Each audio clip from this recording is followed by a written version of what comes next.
Umorder ako ng Clifford Guitar A Series acoustic dyan sa Lazada. 5,144 I think yung presyo. At bumili ako kasi nagandahan ako sa review ng mga vloggers dyan sa YouTube. At wala naman na ipakitang mga damage sa pag-deliver. So nainggan nyo tayo, umorder tayo. Kaya lang doon sa atin nag-iba resulta na may damage na dumating sa atin. So hindi ko ngayon masabi kung sa shipping ba ito. I mean, doon ba sa pagra-wrap, doon sa pinagmulan, doon sa bodega, sa nag-deliver. Most probably doon sa warehouse siguro, no? Pero hindi natin masabi.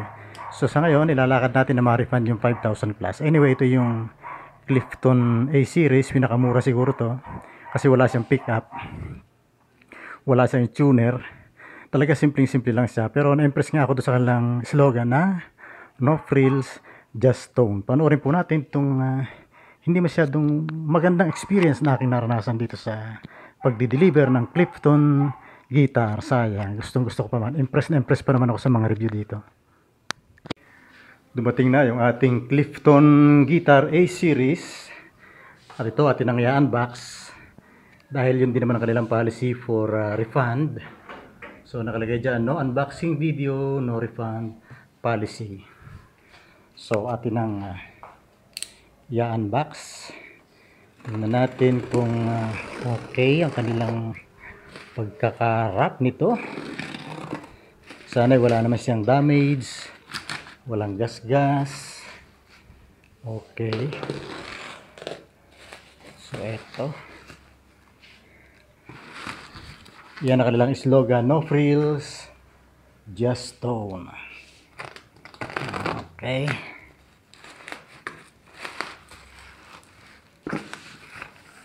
Right.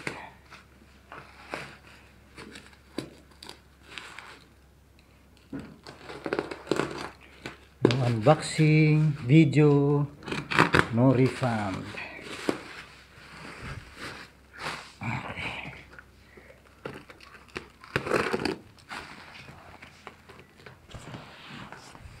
Natin.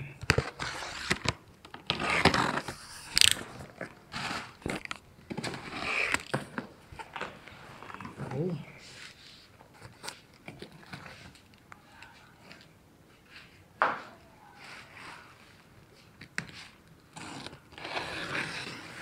Talagang balot na balot siya ng tape.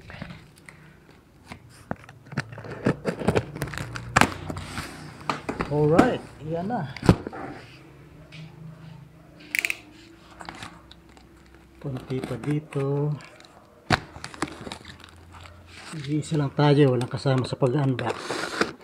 Kaya medyo challenging na konti. Atin mo na ipatong dito ang ating camera. Okay. So yan na,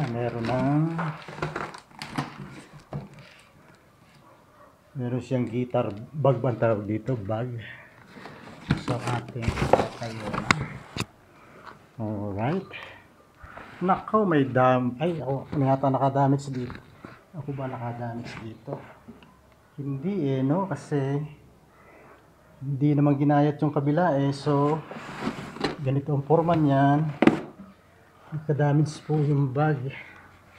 So wala man akong ginayat. Wala naman akong ginayat sa gilid nito. So talagang sila nakadamage. Ito po may damage yung bag. Ayan, may damage ang kanyang bag. Wala naman tayong ginayat na tape sa tabi na ito. Kaya hindi tayo nakagayat niyan. Dito lang tayo naggayat ng tape. At tayo ay napakaingat. Hopefully, sana bag lang ang damage. Sana yung gitara ay wala. Okay. So ito na, pinagtataka ko lang dito. Dapat ito nakapatong to sana Dapat ito ay nakapatong to sa kwerdas. So bakit siya nasa labas? Ayun, no, wala. Dapat na doon to Dapat naroon siya. So hindi natin alam kung ito ba ay binulatla bago dineliver. Sana ay bag lang ang may damage. Tingnan natin.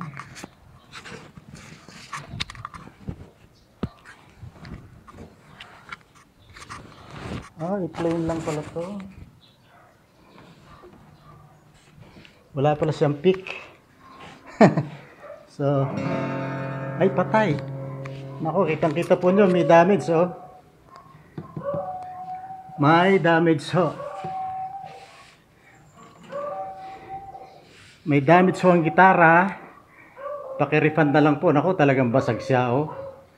Basag na basag po. Nagbigay pa naman tayo ng tip doon sa nag-deliver. Ano yun, na keep the change. So, yun po, meron pong damage. Eto.